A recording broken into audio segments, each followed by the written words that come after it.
Let's talk 3 reasons why your makeup may not be going on as smooth as you would like. First, your skin is dry. Make sure you are applying moisturizer, serums, all the specialty things, letting that moisture sit for at least 2 minutes for dry skin and at least 5 minutes for oily skin. You have not added in exfoliation into your skincare. An enzyme exfoliator.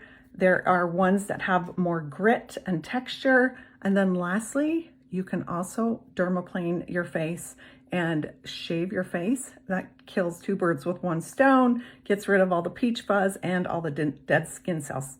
Number 3, your makeup is a little bit dry. Whether or not you live in a dry climate, your makeup can kind of dry out. Hit it with a blow dryer, warm it up a little bit.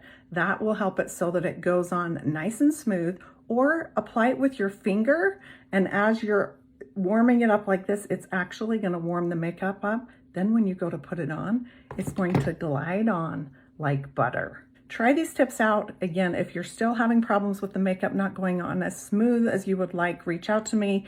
And if you would like a color match to know which colors are going to be best for you, just comment makeup below and make sure you follow along for more mature skin makeup tips.